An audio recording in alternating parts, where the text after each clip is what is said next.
You have found what lights you up. I'm your host, Sunny the Life Coach, and I'm here because I see you searching for something or someone out there to help you feel better. Something to take away the pain that you're feeling, the inadequacies. I know all of the things that happen in life can leave you feeling empty. Your search is over. This podcast is all about finding your own freedom and power to love yourself enough to shine in the ways you were always meant to, the ways in which you are already fully capable of.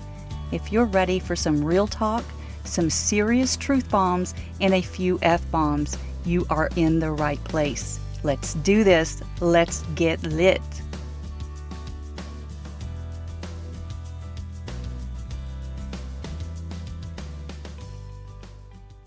Hey there, welcome to episode 50. The first offering of my new course, Feel Better Than Fine No Matter What, kicked off this week and I can't even stand it. It is fucking fantastic. You're going to want to get in on this when I offer it again. Stay tuned. I will definitely keep you updated. Let's just say that I am absolutely loving it and have no idea why I didn't do this sooner. It is the absolute bomb. Are you feeling some FOMO right about now? You should be. Get in on it next time. Get on the wait list so you'll get a notification for the next round. It's self-paced. You show up when you want to. You'll always have access to it, so you don't have to worry about working it into your crazy schedule. It's just so amazing. I am not even exaggerating when I say it will transform the way that you experience life. It's true. If you just show up, you will find that to be true for you. By the way, I don't think I've ever mentioned why I open up with, "Hey there." It actually comes from my maternal grandmother. We didn't have a close relationship, but I swear I hear her Southern Belle affect every time I say it. I'm not even sure why I was drawn to channel that from the very start of this podcast, but I did. And I felt much closer to my paternal grandmother, though I can't remember how she would greet people. So interesting, right? Since I have talked about relationships recently and reevaluating them, I wanted to follow up with probably the closest relationship most of us have, or at least it's the first deep relationship that we have, and that's with our mother.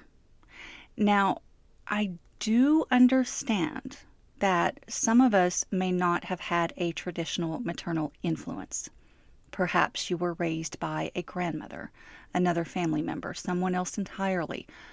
I'm talking about whomever it was that filled the role of mother or maternal guide for you in your life.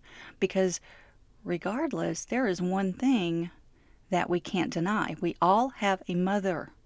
We were all born from a woman's body. That is our common circumstance. Indisputable fact. Indeed, undeniable. Whether or not she was or is what you would consider a good mom is where your thoughts about her come in. And yes, it is your thoughts about your mother that create the reality of what your relationship was and what it is. I've talked before about how you can be a good mom. Check out episode 22 if you need a refresher. It's time to unpack all the thoughts that you have about your own mom, because we tend to get super judgmental when it comes to that role, don't we? Both for ourselves and for others. Why do you think that is?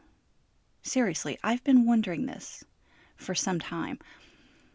I think it's because we have an expectation that we will be nurtured, cared for, and loved by our mothers like no one else. It was her womb where we were formed. So there's this sense that we should have this close connection. Notice that I opened up this episode saying that our relationship with our mother is probably the closest one that we will have, or at least the first close connection. Close doesn't automatically equate to positive. I want to clarify that early on. It's close because you have the relationship and the attachment from the very beginning of your life. And over the period of your childhood, you may or may not have felt your relationship with your mom was a positive one. Or maybe you did, and the distance started to set in as an adult. I think it's safe to say that at one point or another, we have been angry with our mothers for falling short of our expectations. Our expectations. Indeed, for being fallible humans themselves. For some reason, we think our moms are supposed to be above reproach. She should never disappoint us. She shouldn't make mistakes. She should guide us, help us, and always be there for us. If that is your mother, fantastic. Congratulations. That is not the case for many of us, though, is it? Many of us were born to women who weren't prepared to be mothers, who didn't even want that role in the movie that is your life. That could be true. Just because you have the ability to do something like procreate doesn't mean that you're going to be good at it. And by good at it, I mean automatically assuming those characteristics that we expect of our mothers, like showing up as caring, nurturing, loving human beings. The ability to procreate does not automatically provide those characteristics. It is not a package deal. And sometimes our mothers were very young when they gave birth to us. They were still trying to figure out life for themselves. And suddenly they were thrust into caring for another human being. A very needy one at that. Babies are needy. They can't do anything for themselves, and they can't communicate what those needs are at all. Motherhood is a total guessing game for the first couple of years, and the challenge of a lifetime. So moms really are just trying to figure it out. Even if they have multiple children, every child is unique. It doesn't even matter if you've been down that road before. You can somewhat know what to expect in terms of biological development. You have to navigate the personality of each individual child.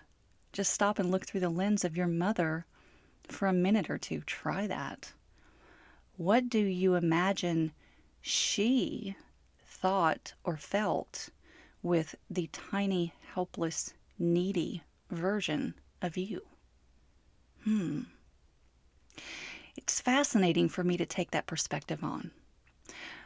While of course I can never know what my mom was thinking or feeling, taking a moment to imagine is a fascinating exercise. And it's a helpful one when my own thoughts trace back to moments in the past and I start having judgments that she should have done things differently. Is that true? Should she have? As close as that mother relationship is, it can also be one of the most volatile. I think this may be especially true for girls. I could be wrong. I'm just guessing based on my own experience and observations. It does seem that boys have better, I'm using air quotes here, better relationships with their moms, that men seem more drawn to their mothers later in life. Anyway, regardless of whether you think it's true that girls have a more complex relationship with their mothers, what you really need to be challenging are those thoughts that you have that she did it wrong or that she's doing it wrong. Did she? Is she?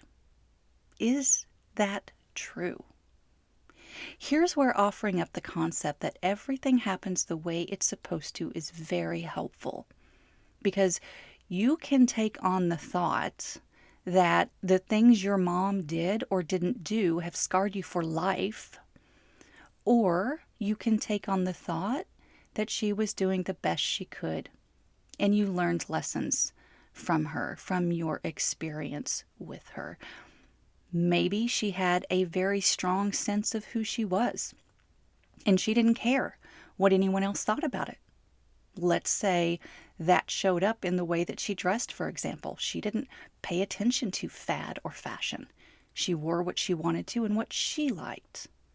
Maybe that meant that when she showed up at your school, your friends made fun of her, and because of that, you were embarrassed. You were thinking your mom would be different in the sense that she would blend in with other moms. You were wishing that she would be, that she would conform. When she refused to do that, you started feeling resentment toward her. And that's one small example. Compound that over time with thousands of resentments, and your relationship begins to suffer because she's not being who you want her to be. She's not meeting your expectations. You have judgments because she's your mother, and mothers are supposed to be perfect. They just are. They are supposed to be fucking superheroes. I used to get so pissed at my mom for making me wash the dishes. I did not want to do it. Yet I was assigned that household chore before I could even reach the sink. I would stand on a chair, and as I got a little taller, I would kneel on that chair because I still couldn't reach the sink by standing on my feet.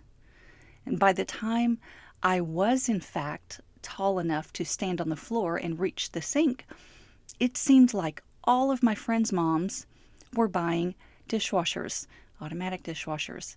I would ask her when she was going to get us a dishwasher. She would give me a hug, a kiss on the cheek, and say, "Why do I need a dishwasher? I already have one." And I would think, bitch. Just another resentment to add to the pile. Now, I realize that some of you have far worse stories to share than how your mom dressed or what household chores she had you do. Quite honestly, I do too. And we could go there, but I don't think that's necessary for the purpose of this topic. You know what your mom did or didn't do that has you all fired up about her now. Even if she's no longer living, you may still be hanging on to that massive pile of resentment. You wish your mother had been different. You wish she could change now, that she would be who you want her to be. Or you wish that you had had a better relationship when she was alive, that she hadn't done those things to you when you were younger. If she hadn't done those things, then you wouldn't be so messed up in the head. Am I right? Does any of that self-talk sound familiar? I'm sure that it keeps our therapists busy for years unraveling all of that pent-up frustration. Do you think your mom had access to a therapist or a life coach to unravel all of the pent-up frustration she felt toward her own mother? Oh, that's a really good question. As I understand it, therapy has only recently become acceptable in society's mainstream. And I'm talking about the US. If you're in another country, it may still not be acceptable to seek therapy.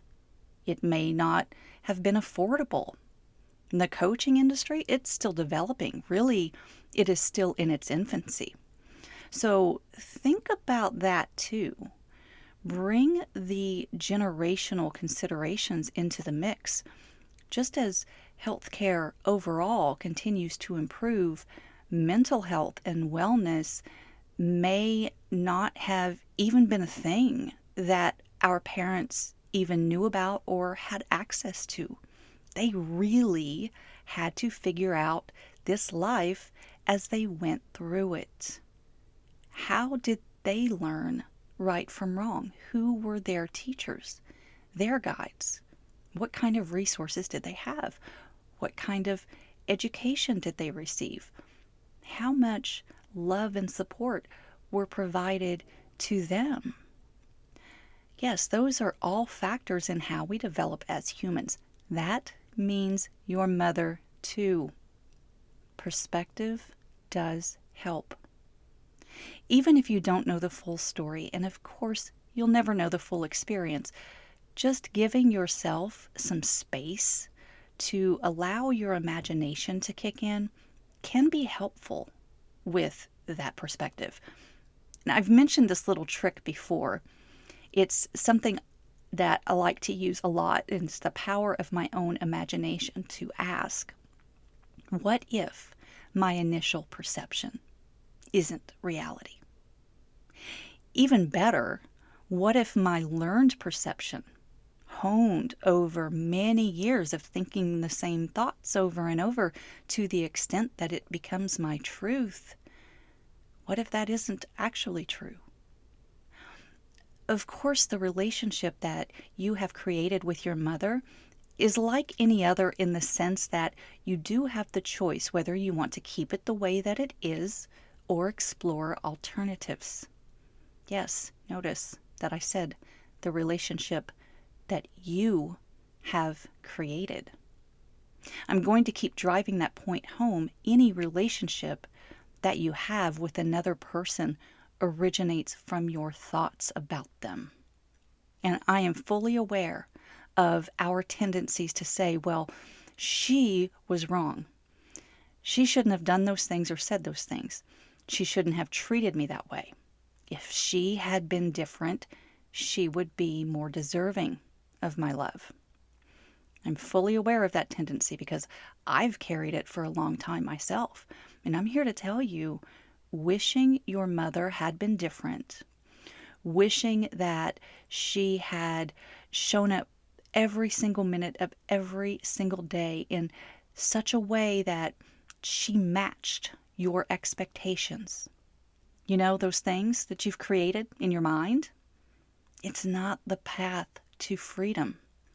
In fact, it's the opposite. You will have created a prison for yourself if you are hanging all of your hopes and dreams on another person to change who they are. Or if you hold on to some kind of dream that will reverse time and make everything better, like your mother was supposed to do. I get it. You think you are punishing your mother by holding on to your resentments, yet the truth is, you are only punishing yourself. You are the one who has imprisoned yourself with your own warped perception of reality. Now, perhaps you were abused either physically or emotionally, maybe both. How do you let that go? The very first thing that you do is that you decide that you want to. And that's not a matter of saying that you're okay with everything that happened to you and that you would do it again if given the chance. It's a matter of acknowledging, yes, this is what happened, and maybe it happened for me and not to me. We are very good at taking on the role of victim, and as long as we can keep our mothers in the role of villain, then we can be martyrs. We can say that we are better humans in spite of our circumstances. What if we could become better humans because of our circumstances? Not in spite of them, because of them. Who would you be if you chose to release yourself from your mind-made prison? Who could you become? How could you show up in the world? Perhaps as a mother yourself, but most importantly, as a whole human who believes in her inherent worthiness. Oh, the possibilities. They are endless. The limits, they are boundless. Your relationship with your mother is only complicated because you allow it to be.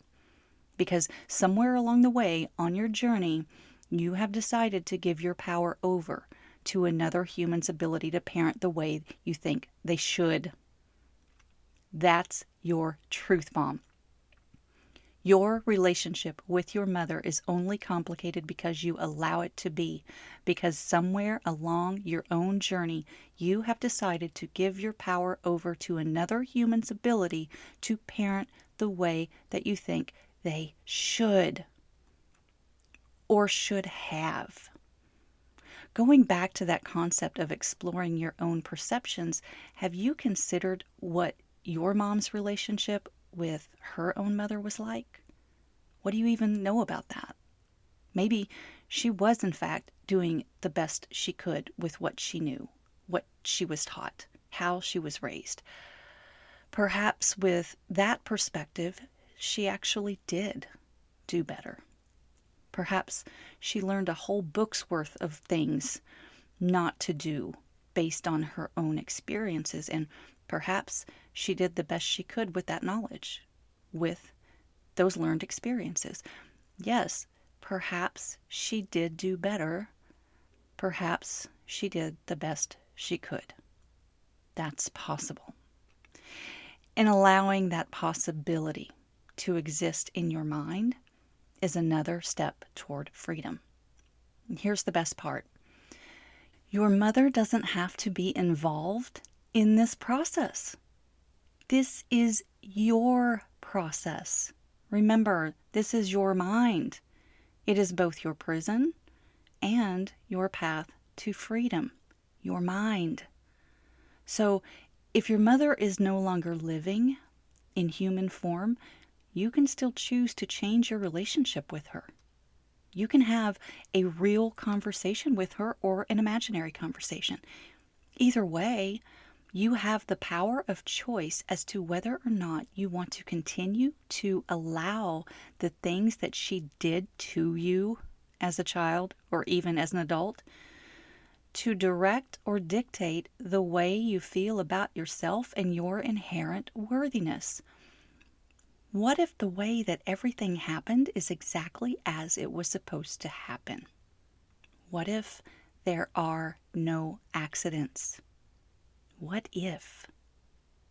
What if you really could rewrite the story of your past that you have created in your mind and embrace the notion that everything that happened for you and not to you? What if you truly examined all of the possibilities, all of the ways that creating new thoughts about your life and specifically your mother's role in your life could set you on a path to freedom? What if? Who would she be then? Who would you be then? As Rumi says, very little grows on jagged rock. Be ground, be crumbled, so wildflowers will come up where you are. Yes, I think that in order to be ground and crumbled, you must step into your own humility. You must take on the understanding and awareness that maybe you don't know everything, that maybe you don't know the best way your mom should behave or should have behaved.